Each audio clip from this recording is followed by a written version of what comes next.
Le savant Marcel Béliveau affirmait que, si l'abeille disparaissait, l'humanité n'en aurait plus que pour 4 ans.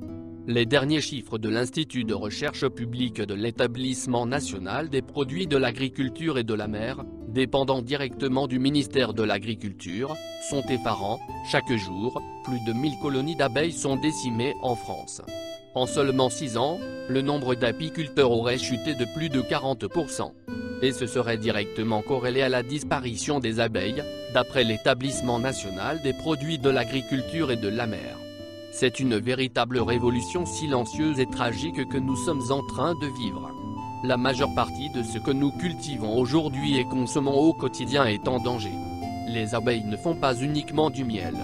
Elles sont une humble et gigantesque force de travail, pollinisant 80% des plantes à fleurs sur Terre, et près de 90% des plantes que nous cultivons. Il n'existe aucune alternative, ni technique, ni scientifique, pour les remplacer. Sans elles, c'est l'alimentation de toute la population qui est menacée. Sans parler de millions d'espèces d'insectes, d'oiseaux et de mammifères qui dépendent directement de ces plantes pour se nourrir. Ce déclin catastrophique des abeilles est un phénomène complexe. Mais parmi les multiples facteurs qui joueraient un rôle dans cette hécatombe, il y en a un, majeur, décisif, qui est aujourd'hui clairement identifié et dénoncé par plus d'une quarantaine d'études scientifiques menées à travers le monde depuis plus de 10 ans. Il s'agit d'un groupe d'insecticides utilisés massivement sur les cultures, les néonicotinoïdes. Ce sont des variétés de pesticides systémiques, c'est-à-dire qu'ils sont mis sur la graine de la plante, et lorsque celle-ci poussera, elle suintera des composants chimiques à forte dose qui ne laissent aucune chance aux insectes quels qu'ils soient.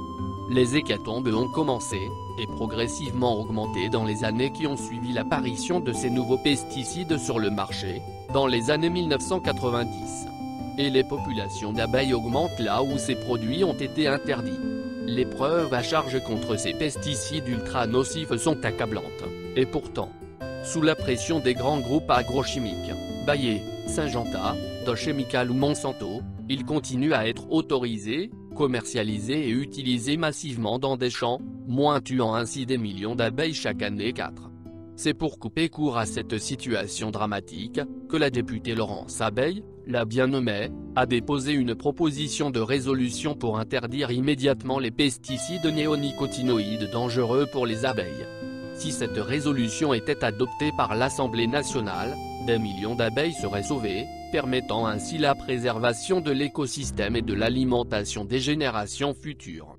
Plusieurs de ses collègues soutiennent déjà l'initiative de Laurence Abeille, mais si nous ne faisons pas immédiatement et massivement pression sur les députés pour qu'ils co-signent cette proposition, elle sera rejetée.